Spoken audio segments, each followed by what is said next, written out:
Greetings humans, Unknown here, and welcome back to another What If. Today's What If being part 8, what if Deku had an adaptation quirk? Before we get into the video, you know the whole thing to do: like, subscribe, hit the bell for all notifications, because I've been trying to upload a lot more recently instead of having you guys wait months. So, yeah, make sure it's set to all because YouTube doesn't know what it's doing half the time.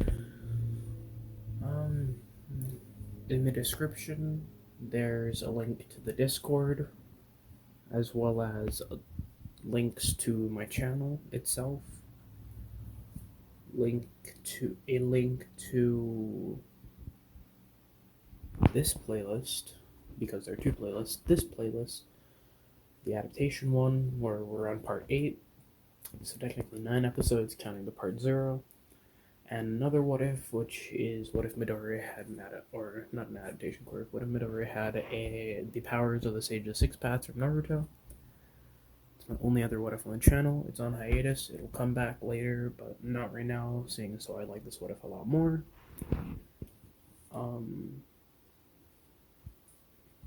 With that brief thing, comment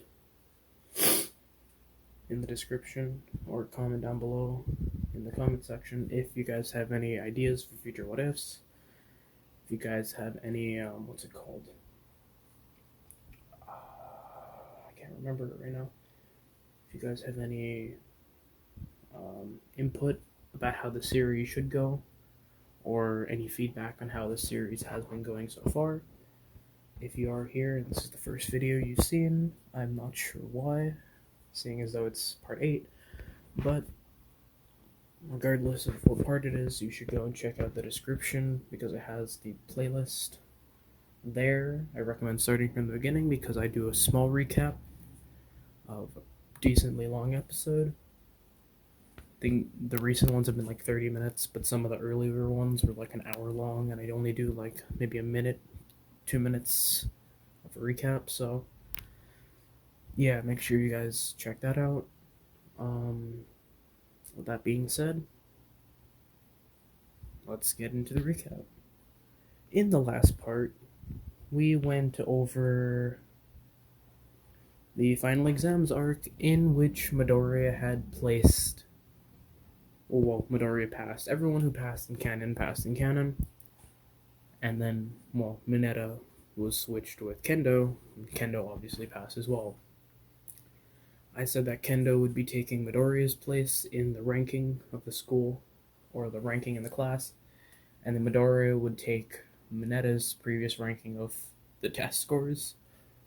I am not exactly sure where Mineta ranked, but I know he ranked decently high, so that's where Midoriya is this time around.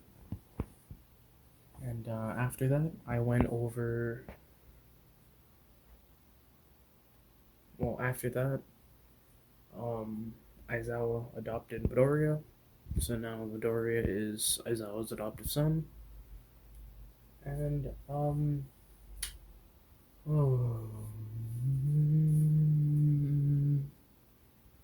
one other thing, I forget what it was.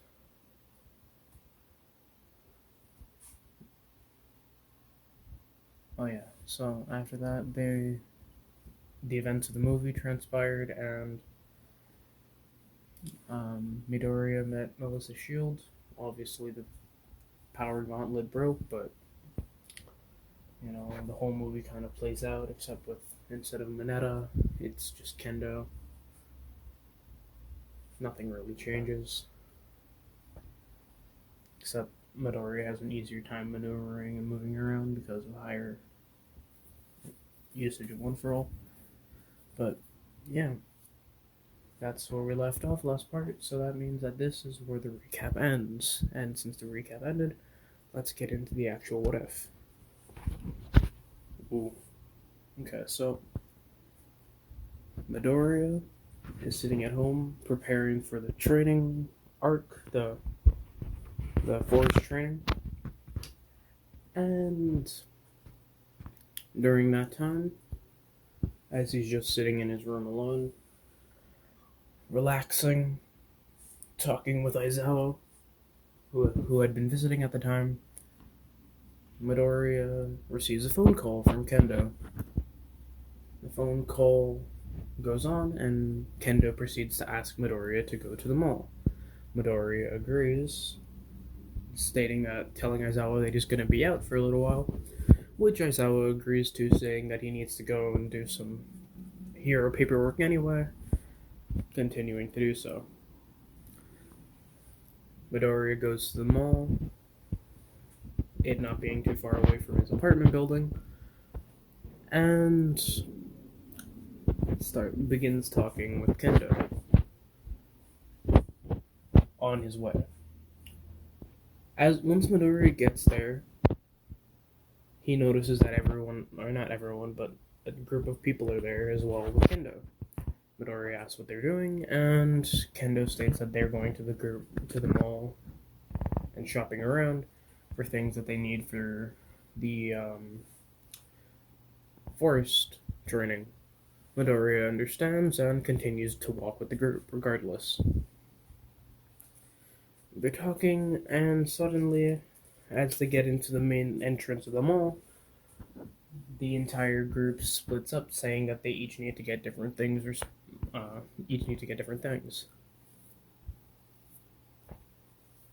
all scattering.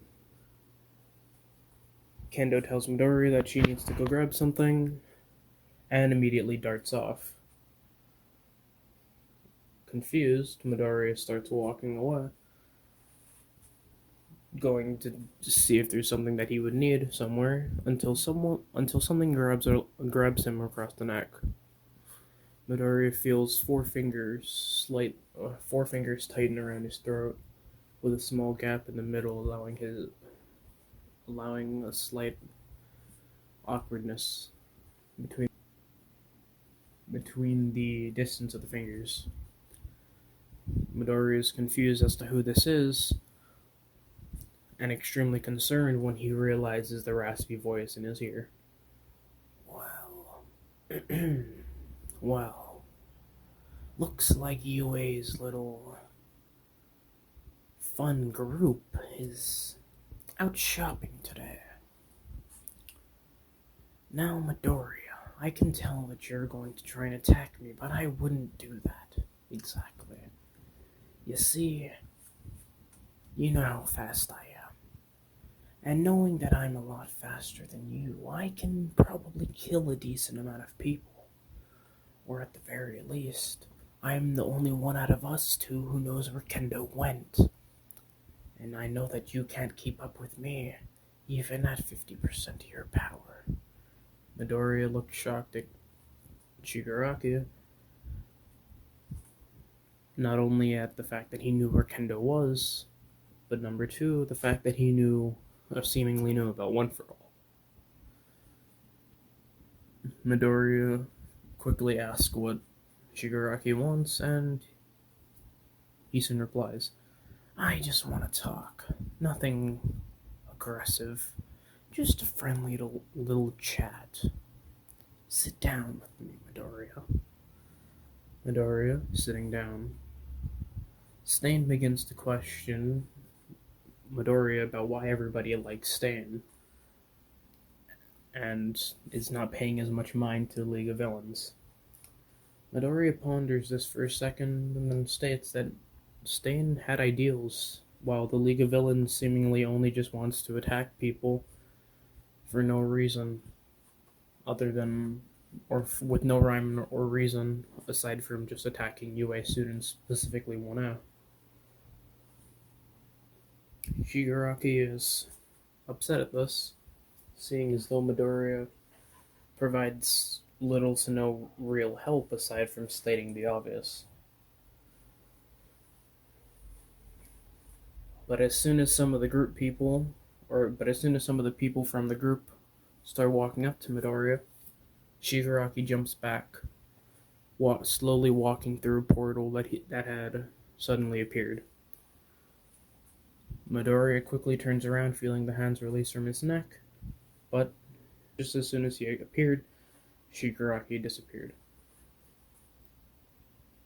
The group asks what Midoriya is turning around to look at, but he states that it's nothing, asking why they're here. They state that they're done with buying or done with looking at what they need, and they're ready. If they're ready to leave, if Midori is as well. Midori agrees, and they soon meet up with Kendo, going somewhere to eat. They eat, leave the mall, and some time goes by, with Kendo being unable to join or to spend much time with Midoriya for some reason. Midoriya thinks this is odd, but brushes it aside, assuming that Kendo is just training or getting ready for the forced training. Some time passes, and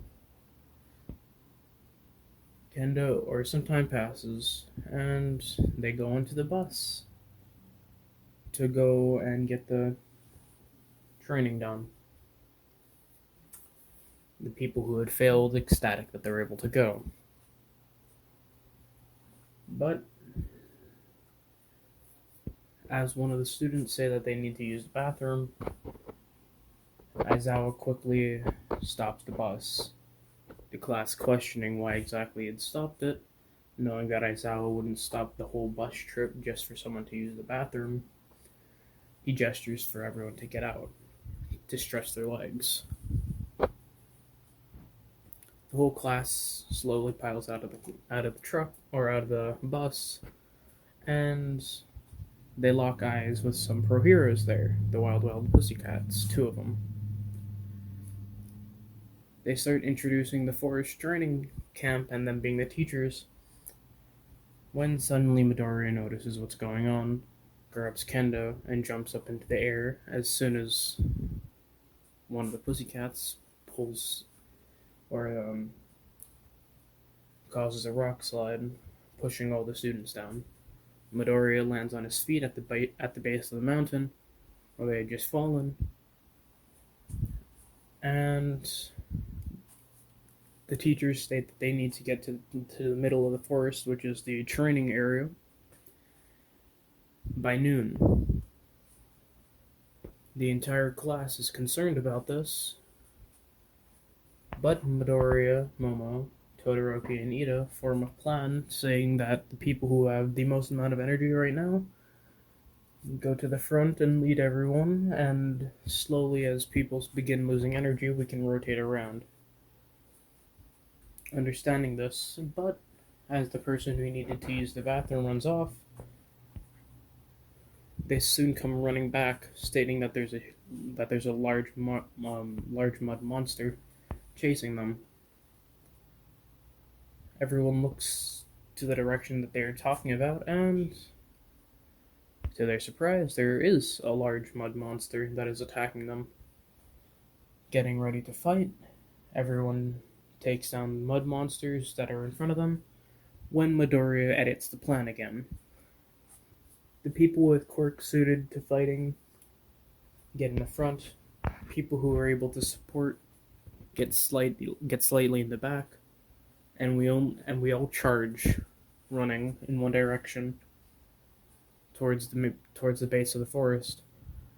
But we don't stop to fight any of the the mud beasts on the side. We only fight the ones that are directly in front of us. The class agree with Midoriya's plans, and they do so, reaching the cabin by noon. The teachers and pro heroes are ecstatic that they were able to do it, but ultimately it was as expected. Soon, Midoriya asks whose child that person is, getting offended. One of the pussycats starts attacking Midoriya, but Midoriya just questions who exactly is that kid, if he's not one of their kids, or if he's not one of their children, and who exactly is it. Them explaining who exactly Kota is. Midoriya walks over to Kota, going to shake his hand, but Kota attempts the same thing that he did in canon, aiming for Midoriya's spot, but Midoriya catches his hand, immediately moves his hand away, saying that there's no way for that to greet another person. Kota scoffs and runs. Kota scoffs, telling him that he doesn't want to talk to fake heroes and wannabes as he walks away. Midoriya is somewhat understanding with this kid, or somewhat understanding this kid's view. Some time passes, and Midoriya tries to friend Kota the entire time that they're there, but it doesn't really work. And anytime it doesn't, Midoriya just goes back to training. Midoriya trains the same way that he had before. Kendo just trains by punching things, mainly the mountain. And everyone else trains how they did in canon, with Bakugo using the tub of hot water to increase his explosions. Todoroki sitting in the bath thing, using his ice and then immediately switching to his fire. The whole thing.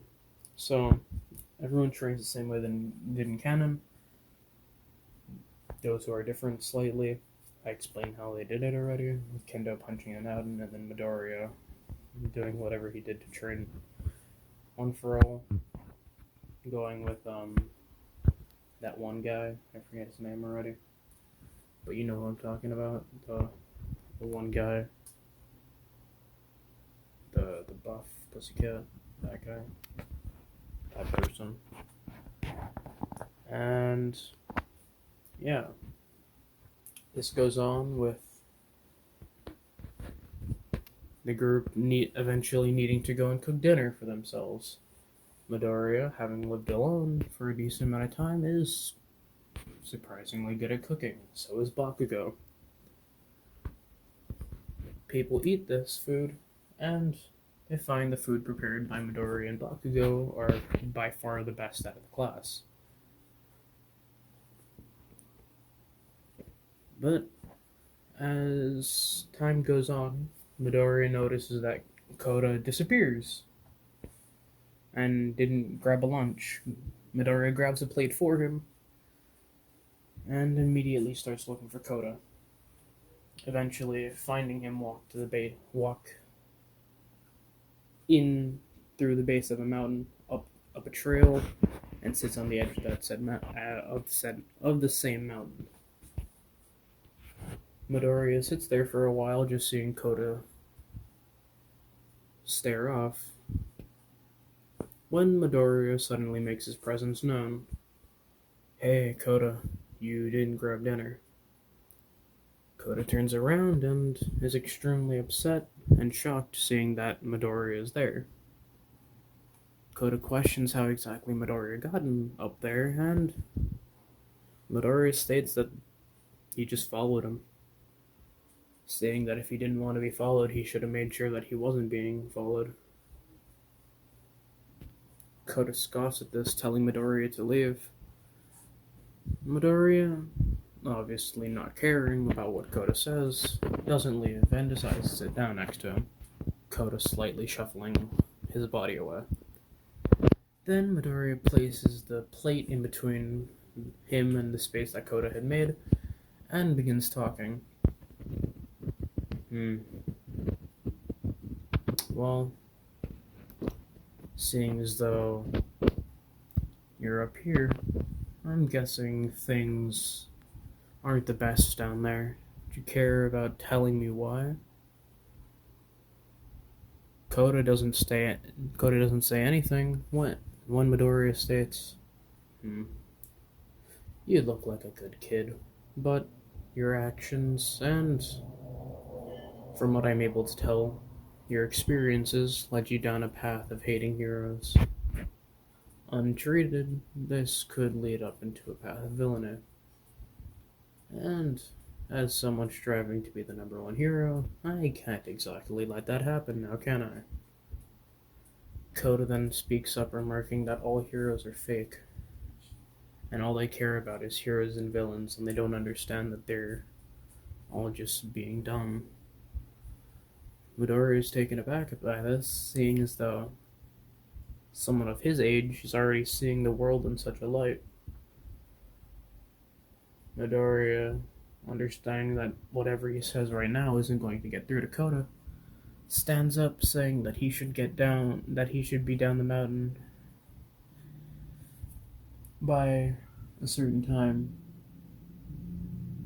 or he should get down the mountain, but make sure he tells Coda that he should be down the mountain with everybody else because people start to worry walking away. Coda ponders why exactly Midoriya tried to help him earlier, or why Midoriya was trying to help and talk to him, but ultimately brushes it off, not caring about Midoriya. Immediately, the same thing happened with the bath scene, except Minette is not there, so Coda doesn't fall over. Except he does, because Ida's being loud and everyone's talking. Kaminari does the same thing, but without climbing, immediately trying to talk loudly. Midoriya is about to hit Kaminari over the head, but realizes that if he were to do so, Kaminari might let out a shock, leading to all of them getting electrocuted. So Midoriya just tells Kaminari to cut it out, Kaminari not doing it, and Coda throws a towel at Kaminari's head, shocking him. Or, well, shocking Kaminari, or surprising Kaminari, allowing for Kaminari to question in an angry tone what exactly Coda is doing, telling Kaminari that he should learn to be a decent person before he becomes a hero. The people on the other side, or the girls on the other side of the bathhouse, begin thanking Coda, to where Coda falls down again, with Midoriya catching him, Coda having passed out from his nosebleed, as he did in canon. Midoriya takes Coda to the heroes and immediately begins asking about Coda's past. And upon learning that his parents were the water hose heroes, Midoriya is extremely stunned, noting how they died in a gruesome accident. Immediately understanding why exactly Coda is so cold about heroes, or why exactly Coda is so cold to heroes. Immediately thanking her and walking away. The next day, the same routine happens, and Midoriya follows Coda up to the mountain, making his presence known almost immediately. So, Coda, deciding to skip out on dinner again. If you want to grow up and be physically well, you should probably eat something. Coda, not liking that Midoriya is up here again, tries to get Midoriya away, but Midoriya does what he did the night before, sitting down and placing the plate in between where Coda scooted away from him. Midoriya then beginning to speak. So, Coda, I heard about your parents. Coda then looks at Midoriya, shocked and upset. Did she tell you? Midoriya then speaks up. It doesn't matter who told me. What matters is that I know now. And that must have sucked. Coda looks at him confused. What do you mean? Well, I mean, not only did your parents die, but You live with everyone telling you that your parents died heroes or died as great people, died in the best way possible, even though to you they had just left you behind. Kota looks at Midoriya, dumbfounded, with Midoriya immediately saying, "My parents abandoned me as well, but not in the traditional sense, or not in the same sense of you. I still lived with my mother, but..." Midoriya then shows off his scars, taking off his shirt, showing his scars to Kota. But, oh well, you see how that went. Kota being surprised about how many scars he has, piecing together that Midoriya had been abused. Midoriya, putting the shirt back on, tells Kota that he's not alone, but in terms of parents, he lucked out having two hero parents who cared about him deeply for the time that they were alive. Kota begins crying, stating that he doesn't know anything, but Midoriya speaks up again. "I do know, actually. One of my parents now is a hero. It's Eraserhead, the teacher that you've seen walking around with a bunch of others." Kota then looks up from his crying state, questioning what Midoriya means, seeing as though he had said prior that his parents abused him. Or, well, his parent. Midoriya then states that Aizawa is his adoptive father, telling Kota that he understands what it's like having a bro hero as an adult figure. Them not being able to make that much time for you on account of being heroes and all. But Kota states that despite that fact, but Midoriya states that despite that fact, they still do care for you. A great ordeal.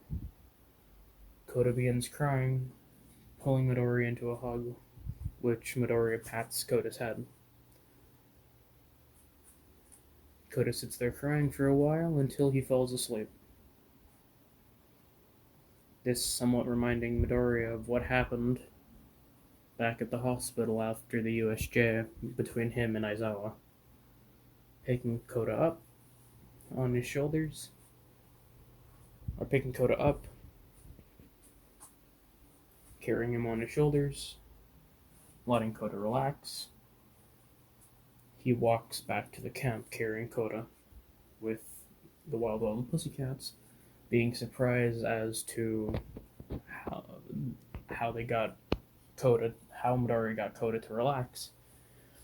But Midoriya gives Kota to the heroes, stating that he just talked to him. Nothing more, nothing less. Immediately going back with the rest of his group, or with the rest of his friends, classmates, one friend, other acquaintances, and classmates, plural classmates. And that's when Aizawa begins speaking up. "Due to you guys training so hard, we've decided that we're going to give you guys a bit of a reward. It's going to be a kind of a game of chicken, but it's going to be a scare competition between the classes of 1A and 1B, seeing who can scare what class the best. And, unfortunately, for some of you, the people who had not passed provisional, or the people who have not passed their final exams will need to do the remedial course afterwards, regardless of what the incentive reward is. And they need to continue doing the classes," to which some groans are heard. But Monoma, of course, in the back, continues laughing. Aizawa, or the entire thing ends, and the class continues to speak to each other. At that moment, Kendo hands Midoriya a box. Midoriya is extremely confused at this, questioning why exactly he's getting this box, but Kendo just waves it off, telling Midoriya to open it. Upon opening it, Midoriya finds a red scarf. Midoriya questions what exactly this is, and Kendo says that she made it. Midoriya is confused, asking when exactly she had the time to make this, and Kendo states that she made it during the time that they were using to prepare for the forest training. Realizing that's where Kendo went was to grab supplies to make the scarf. Midoriya, bringing Kendo into a hug, thanks her. Kendo blushing and hugging back. The next day rolls around and the same process repeats, but with Midoriya wearing the scarf and both of the wristbands that Aizawa had given him in the previous part.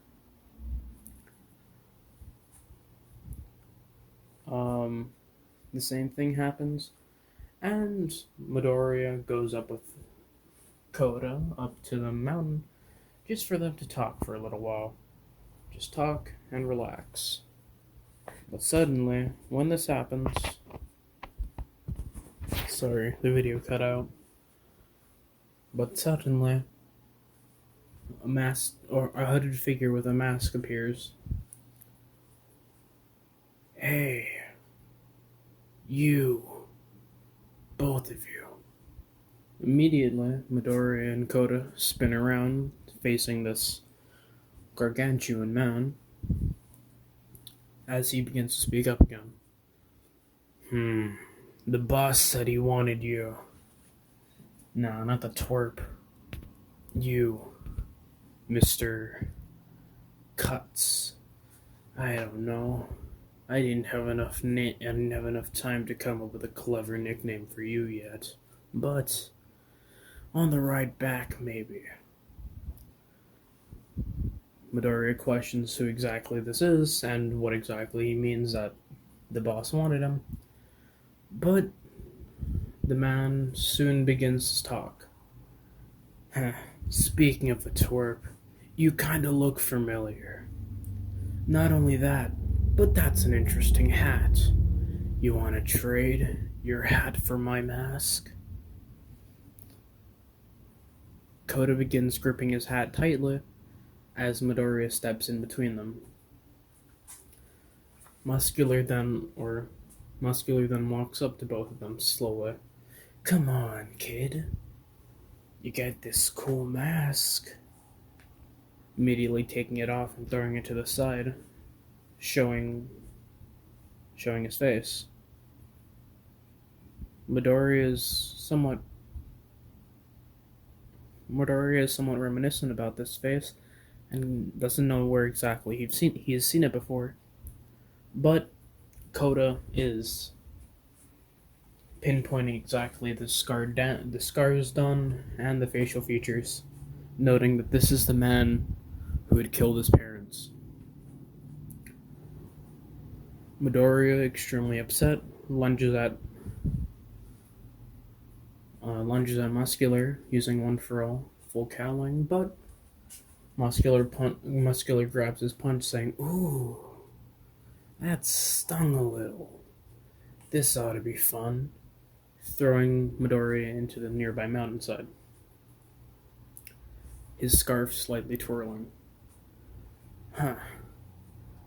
Judging by the information given, you have a little friend here at this camp too, don't you? We're supposed to take them, along with this Tokoyami person.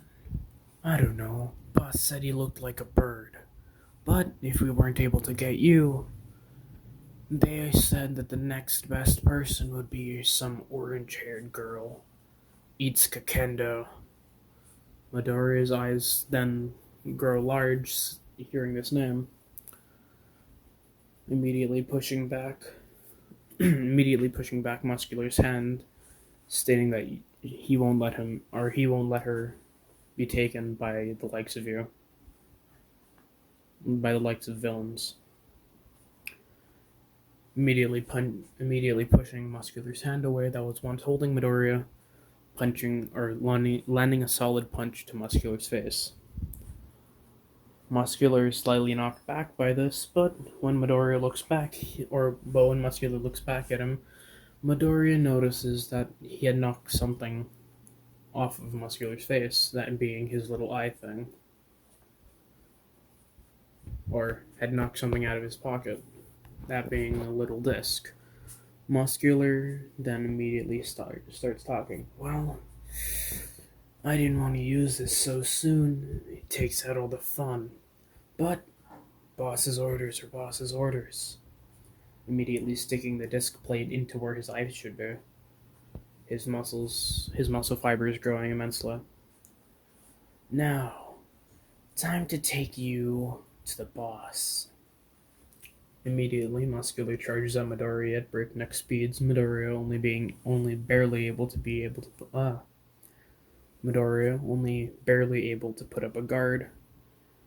Slightly blocks Muscular's punch, sending him up into the air.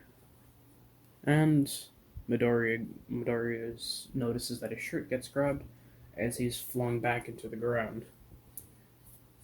Midoriya tries to land another punch using 50% of his one-for-all full cowling, which is straining his body, but even that doesn't seem to be working at this point. Midoriya begins kicking it up, slowly moving up the grades.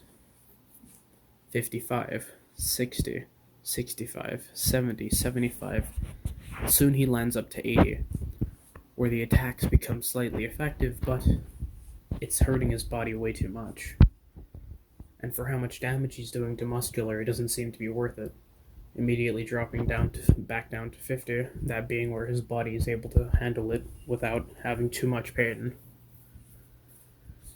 Muscular notices that Midoriya is beginning to become weaker, and begins laughing as he charges towards Midoriya one more time, attempting to crush him. Well, the master never said to bring you back alive, though I'm sure that was his intention.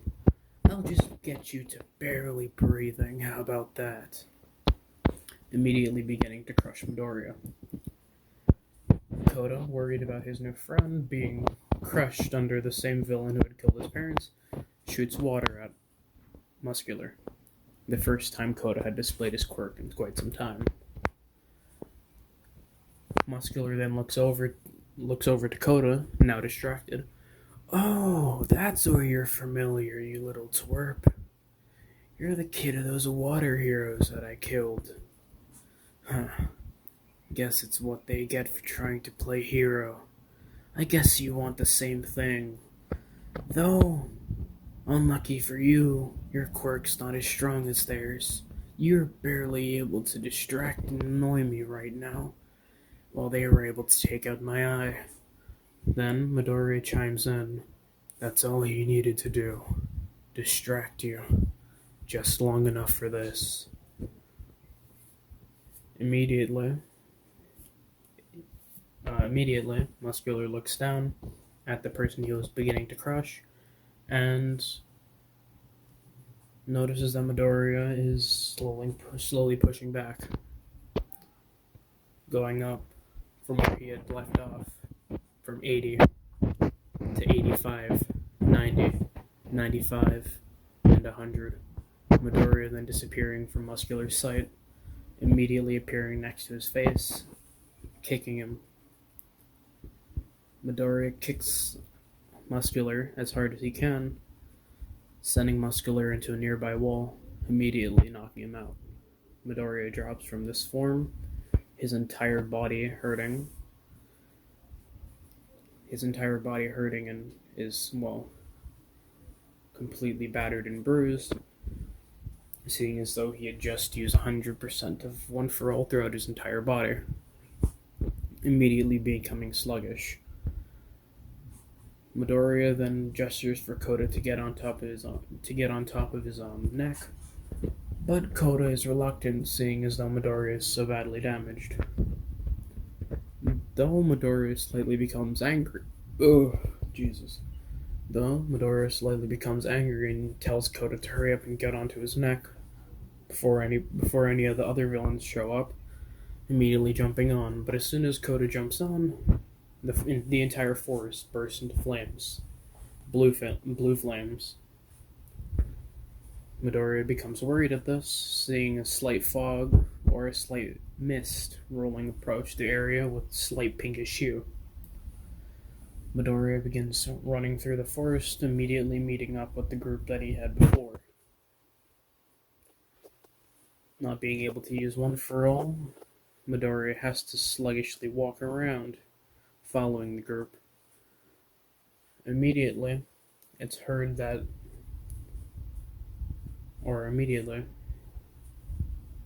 Midoriya notices that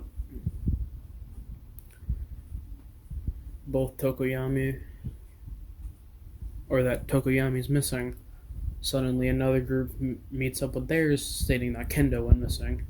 Upon hearing this, Midoriya's eyes grow wide once again. Midoriya looking around, seeing if he can find anyone, or if he can find any villains. But all he can see is forest, until a man appears in front of them on top of a tree branch. Well, it looks like we've cut one and a half really, of our main two-ish targets. The man in a top hat with a trench coat on immediately jumps down from this branch, slightly grabbing the bottom part of his mask. Wouldn't you say that we've done pretty well, Dobby? Dobby then moves out of the corner, stating that he doesn't really care and is just waiting for the portal to show up, and screams for Toga to get here. Toga immediately running over, telling Dobby that he's no fun and that she was just about to attack some more people. Soon, everyone groups up, everyone else having nearly the exact same experiences as they did in canon, with Moonfish being taken out, and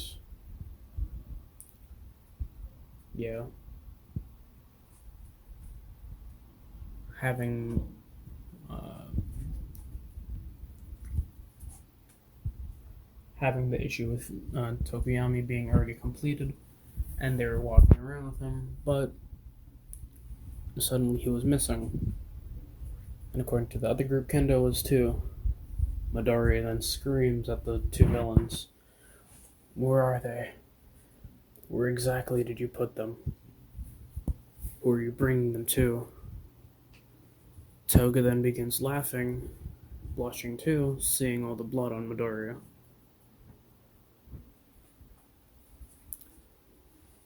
Midoriya then stares at the three villains,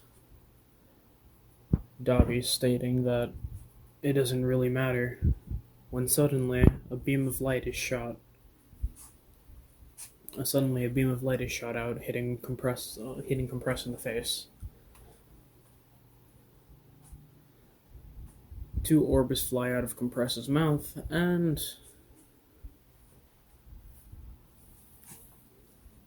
they try to grab one. Bakugo is able to grab one of them, but Todoroki had missed upon trying to grab the second one. Because I'm going to say Bakugo's not captured here, because he wasn't a target. Bakugo has one of the orbs in his hand, while Dobby holds the other one. Immediately, a portal appears behind them, and Dobby tells Mr. Compress to confirm the victim. Mr. Compress, undoing his orbs, or his marble things, they notice that Kendo is in Dobby's hand, grabbed by the neck, and Tokoyami burst out onto the floor.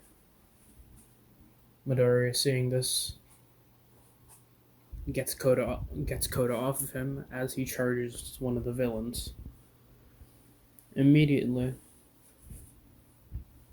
they throw Kendo out, not needing her, seeing as though Midoriya is charging right at them.